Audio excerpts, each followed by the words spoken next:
Luke chapter 23.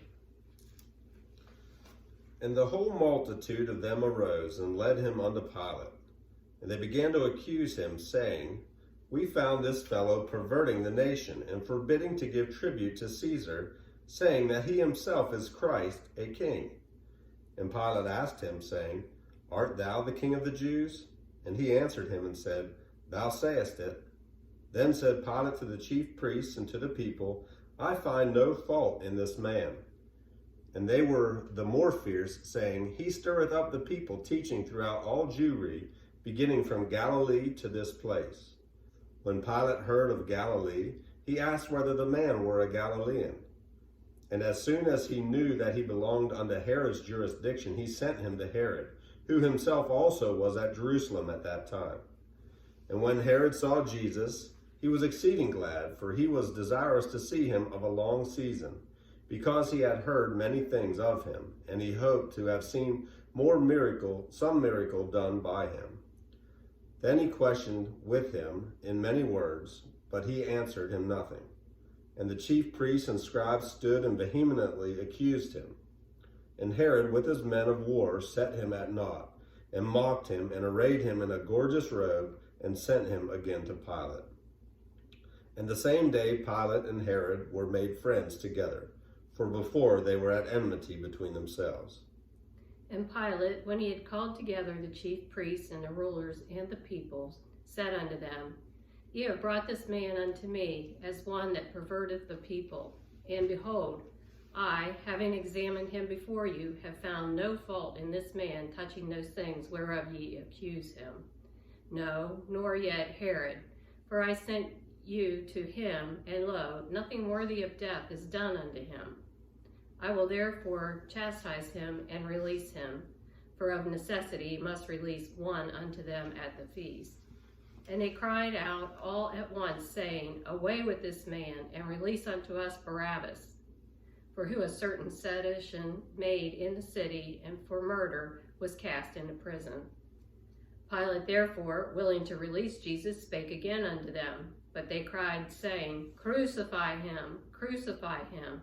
And he said unto them the third time, Why, what evil hath he done? I have found no cause of death in him. I will therefore chastise him and let him go.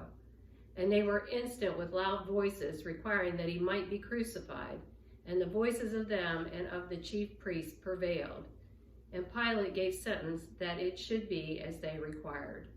And he released unto him that for sedition and murder was cast into prison, whom they had desired, but he delivered Jesus to their will. And as they led him away, they laid hold upon one Simon, a Cyrenian, coming out of the country, and on him they laid the cross, that he might bear it after Jesus. And there followed him a great company of people and of women, which also bewailed and lamented him. But Jesus, turning unto them, said, Daughters of Jerusalem, weep not for me, but weep for yourselves and for your children. For, behold, the days are coming in which they shall say, Blessed are the barren, and the wombs that never bare, and the paps which never gave suck.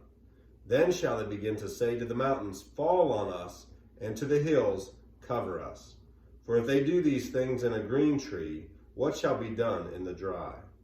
And there were also 2 other malefactors led with him to be put to death. And when they were come to the place which is called Calvary, there they crucified him, and the malefactors, one on the right hand, and the other on the left. Then said Jesus, Father, forgive them, for they know not what they do. And they parted his raiment, and cast lots. And the people stood beholding. And the rulers also with them derided him, saying, He saved others, let him save himself, if he be the Christ, the chosen of God. And the soldiers also mocked him, coming to him and offering him vinegar, and saying, If thou be the King of the Jews, save thyself. And the superscription also was written over him in letters of Greek and Latin and Hebrew, This is the King of the Jews.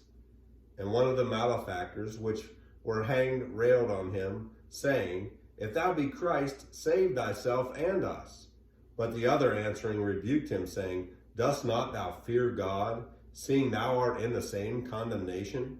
And we indeed justly. for we receive the due reward of our deeds.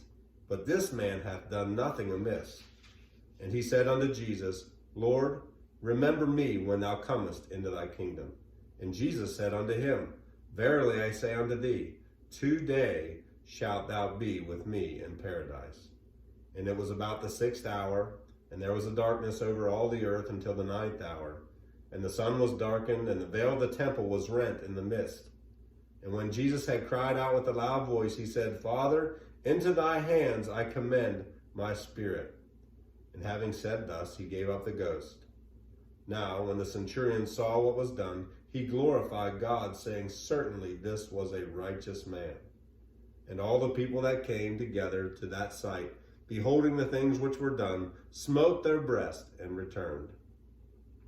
And all his acquaintance and the women that followed him from Galilee stood afar off, beholding these things.